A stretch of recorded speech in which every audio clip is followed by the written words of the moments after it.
of the class 9 chemistry subject, lesson 3rd, atoms and molecules, video number 2। हम लोग इससे पहले rules of the law of the chemical combination, first law of mass of conservation, second law of constant corporations explain कर चुका था। और उसके बाद से आप लोगों को मैंने डाल्टन्स एटॉमिक थियरी के बारे में एक्सप्लेन किया था।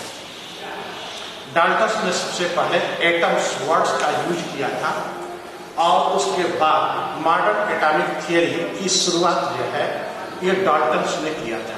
उसके बारे में एक्सप्लेन मैंने कर चुका था कल, उसको रिवीजन कर रहा था। आज हम लोग नए सिरे से पढ़ेंगे what is the atoms. Atoms are the small particles of an element which may or may not have independent excitants but take part in a chemical reaction. These are a building block of the substance. इसका मतलब कि atoms किसी भी substance का बहुत ही छोटा particles होता है, स्मॉल पार्टिकल्स कहा गया है। ये बीच में ये क्या कर सकता है, किसी भी रासायनिक अभिक्रिया में विदाउट एक्साइट, विदाउट विघटित हुए, मतलब विदाउट एक्सटेंस वो एक भाग ले सकता है। उसको हम लोग एटम्स या परमाणु कहते हैं। क्या हमने एक्सप्लेन किया? The atoms are a small particles of an element which में may not have independent existence but take part in a chemical reaction. These are a building block of the substance. It is the part of the atoms. Atoms में for example hydrogen, oxygen, nitrogen etc. are not capable of independent existence. But helium, neon, argon are capable exciting independently. कौन कौन independently होगा? जितने निष्क्रिय तरह के elements होते हैं जैसे हीलियम है, नियॉन है, आर्गन है, क्रिप्टॉन है, वो जो है इंडिपेंडेंट रह सकते हैं। लेकिन कुछ ऐसे तरह के एलिमेंट्स हैं, मैंने एग्जांपल दिया हाइड्रोजन H2, ऑक्सीजन O2, उसमें ये जो है फ्री नहीं रहता, इंडिपेंडेंट नहीं रहता है, उसमें कंबाइंड के रूप में जो है ये पाए जाते हैं। इसको हम लोग कैसे माप करते हैं? Atoms is the very tiny small particle of the substance. They are measured by the nanometres. Nanometre क्या है? Nanometre is the measuring of the very small particles. 1 nanometer is equal to 1 nm is equal to 10 to the power minus 9. 1 nm is equal to 10 to the power minus 9 होता है। यह 1 nm is equal to हो जाएगा nanometre 10 to the power minus nm के बराबर होता है। Hydrogen atom is the very small radius. इसका कितना रेडियस होगा? लगभग जो है यह 0.1 nm। कितना होता है? Hydrogen elements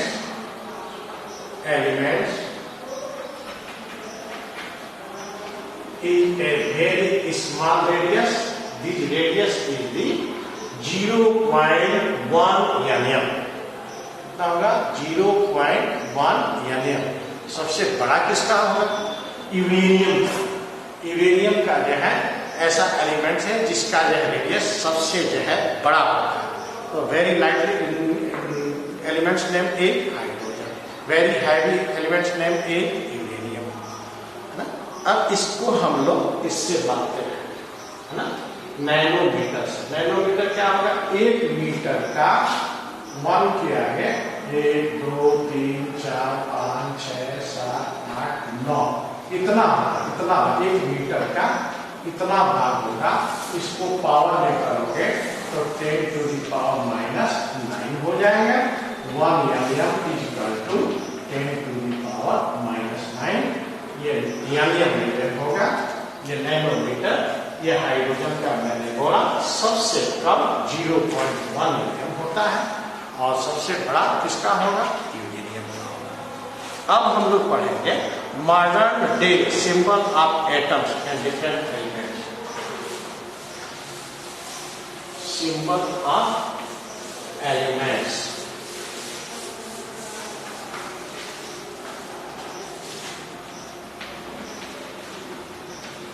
Symbol of elements. Symbol of elements. In chemistry, symbol of are the representation and the elements.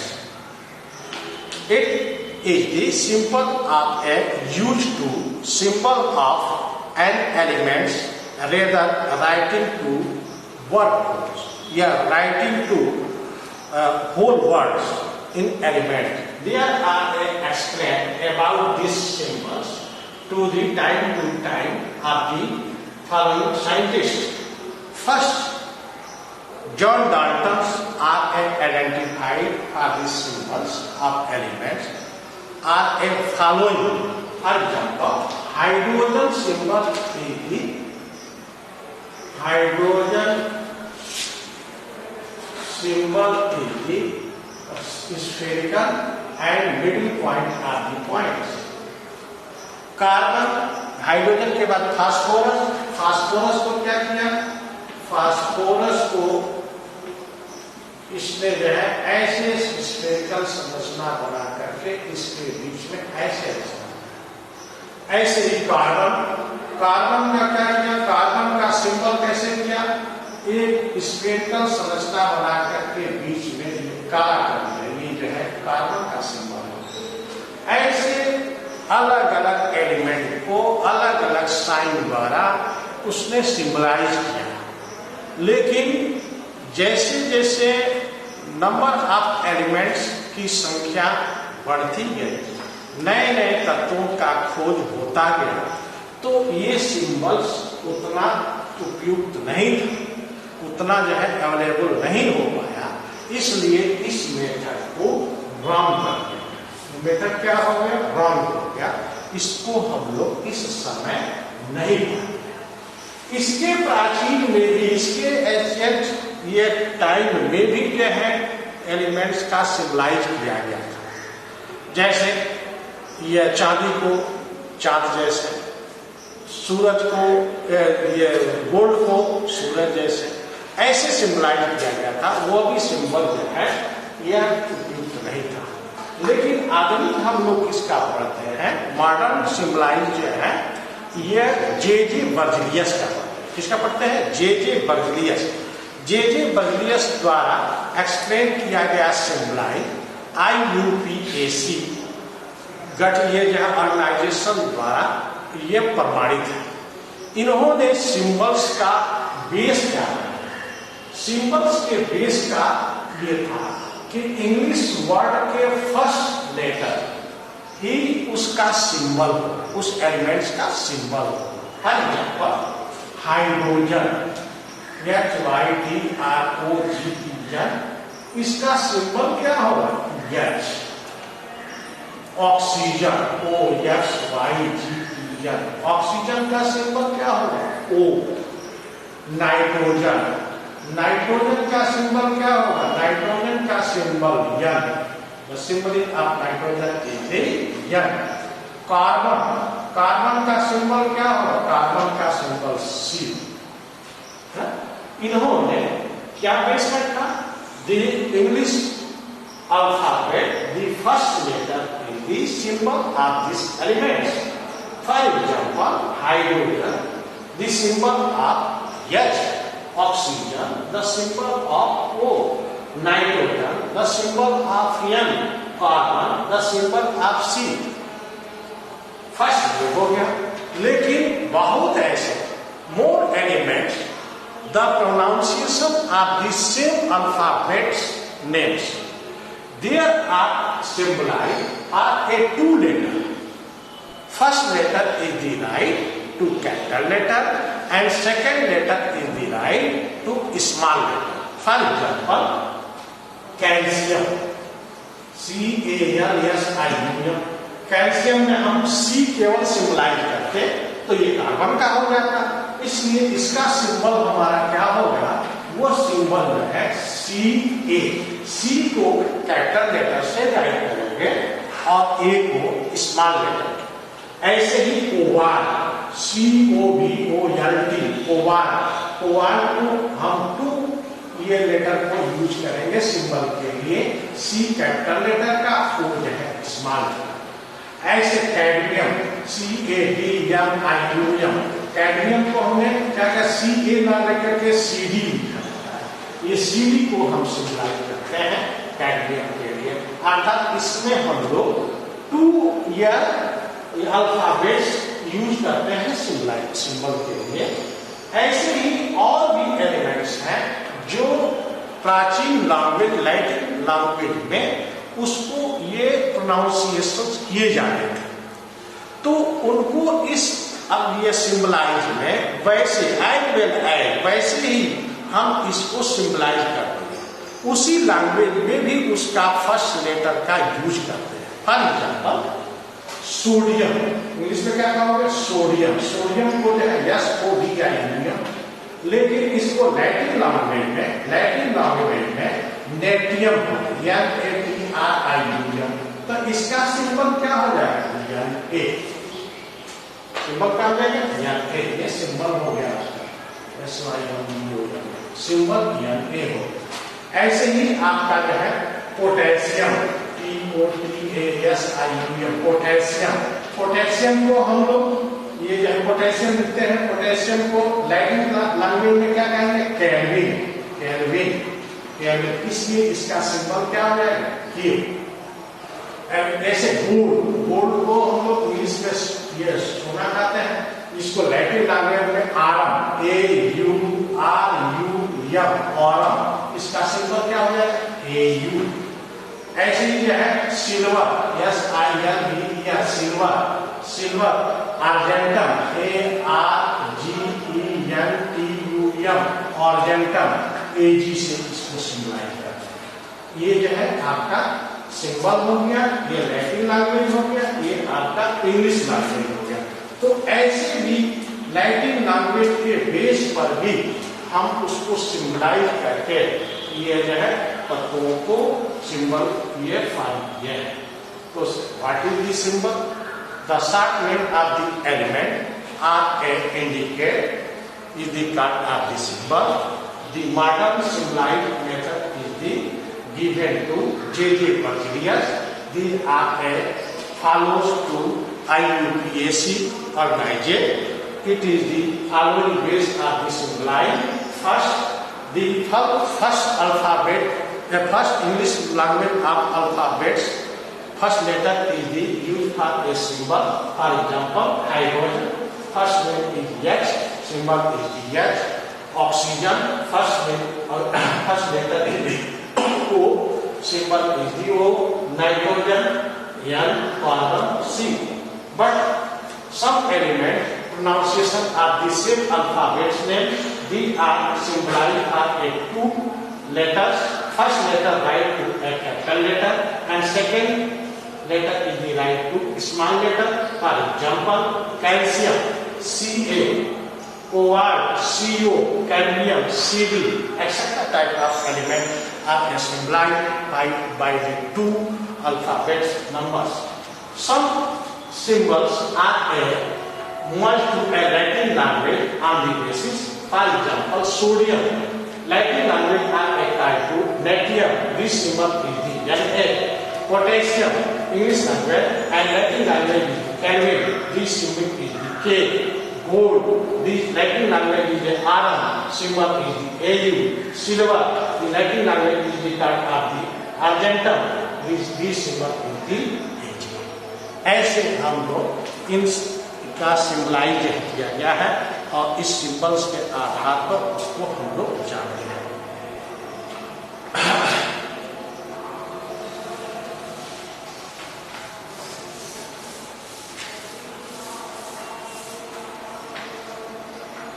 तब है atomic mass. What is the atomic mass? Atom के बाद एटॉमिक मास। एटॉमिक मास कैसे कैलकुलेट करेंगे? Of an element, all of elements are mass is the include their nucleus. These nucleus are a two teeny particle. First proton and second neutron. Those proton and neutrons total number is the called of the atomic numbers. क्या हो जाएगा? Total numbers उसका जो होगा वो atomic mass के जो है इक्वल होगा। फॉर एग्जाम्पल सोडियम, सोडियम को ए, इसके टू पार्ट्स हैं, न्यूक्लियस और सेकेंड है ऑर्बिट्स। इस न्यूक्लियस में पी है और एन। पी मतलब नंबर ऑफ प्रोटॉन, एन मतलब नंबर ऑफ न्यूट्रॉन। पी कितना है 11, एन कितना है 12। तो इसके टोटल नंबर जो होगा वो पी प्लस एन के यह टोटल के बराबर होगा। अर्थात atomic mass A is equal to P, P को जो है हम लोग Z के द्वारा भी डिनोट करते हैं, प्लस ये नंबर ऑफ न्यूट्रॉन को N से डिनोट करते हैं। यह A is equal to Z plus N के इक्वल होगा। अर्थात इसका यदि एटॉमिक मास हम कैलकुलेट करना चाहते हैं सोडियम का, तो वो क्या होगा? A is equal to Z plus N। अर्थात A Z कितना है 11, N कितना है 12। इसको ऐड करोगे तो कितना हो जाएगा 23। तो एटॉमिक मास कितना हो जाएगा आपका? Atomic mass is equal to आपका 23। ऐसे ही अलग अलग एलिमेंट्स के number of proton and number of neutron to added total number of the atomic mass. ये एटॉमिक मास के जो है ये बराबर होता जाता है। ऐसे ही कई एलिमेंट्स का एटॉमिक मास जो है आपको कैलकुलेट करना होगा। किस आधार पर? इस फार्मूले के आधार पर आप एटॉमिक मास को कैलकुलेट करोगे। फॉर एग्जाम्पल ऐसे दे दिया हो, मान लीजिए कैल्शियम, कैल्शियम का एटॉमिक मास को हम लोग ऊपर रखेंगे 4D। इसमें जो है नंबर ऑफ प्रोटॉन को हम लोग नीचे दे दे रहे हैं 20 है। तो ऐसे दे दिया गया होगा तो एटॉमिक मास को आपको कैलकुलेट करना होगा। तो कैसे कैलकुलेट करेंगे? A is equal to Z plus N। A क्या है? एटॉमिक मास। Z क्या है? Number of proton. N क्या है? Number of neutron. तो A इज इक्वल टू, अब Z है आपका 20 प्लस इसका मान दिया है 40 is equal to 20 plus N, 20 plus N is equal to 40, N is equal to plus N, तो N is equal to 40 minus 20, तो N is equal to number of neutron कितना हो जाएगा ये। ऐसे ही कैलकुलेट करने के लिए आपको एटॉमिक मास, एटॉमिक नंबर और न्यूट्रॉनों का नंबर जो है दिया जाएगा, उसके आधार पर आपको कैलकुलेट करना होता है ना। इसमें कैलकुलेट करके आपको जो है गणना किया। जैसे और एग्जाम्पल है आपका दे दिया जाएगा, ये जो है दिया है पोटेशियम 19 और 39। न्यूट्रॉन नंबर में कितना हो? नंबर ऑफ न्यूट्रॉन कैसे निकालो? N is equal to A minus Z। N is equal to A कितना है 39, ये कितना है आपका 90। तो इसमें आप जो है माइनस करोगे तो ये कितना आ जाएगा 20। N is equal number of neutron होता है। ऐसे आपको जो है कैलकुलेट करके उसको जो है बताना होगा। ऐसे भी क्वेश्चन आपसे पूछ दिया जाएगा कि one element their number of neutron is the 20 and total mass is the 40. Number calculate या find the number of protons and number of atomic numbers। तब कैसे आप इसको कैलकुलेट करोगे? तब यही फार्मूला आप लगाओगे A is equal to Z plus N। A is the atomic mass, Z is equal to number of protons, atomic number, and N is equal to number of neutrons. ऐसे बहुत से elements हैं जिसको atomic number से atomic mass को आपको calculate करने के लिए दिया जाएगा। ये कैलकुलेट करके आपको जो है वो बताना होगा कि इतने इतने जो है इसके एटॉमिक मास जो है होंगे। ऐसे ही अब एटॉमिक मास के बाद से हम लोगों का आएगा molecule atomic mass. Atomic mass unit क्या है? Atomic mass unit, it is the defined as the mass unit equal actually 1/12 of the carbons mass of an atom of carbon isotopes. Early it was observed as AMU units. इसकी units क्या होगी? AMU, atomic mass unit. Full form क्या होगा? Atomic mass unit में इसको हम लोग calculate करते हैं। किसके आधार पर? इसका स्टैंडर्ड वैल्यू क्या है? Carbon 12 isotopes. कार्बन 12 आइसोटोप्स को स्टैंडर्ड वैल्यू मान करके इसके अन्य तरह के एलिमेंट्स के वैल्यू का कैलकुलेशन करते हैं और उसका एटॉमिक मास को गणना करते हैं। ऐसे एटॉमिक मास की गणना करने पर जो उसका यूनिट आएगा उसको क्या लिखोगे? AMU, स्मॉल लेटर का जाएगा। AMU full form atomic mass unit. Atomic mass unit. Thank you.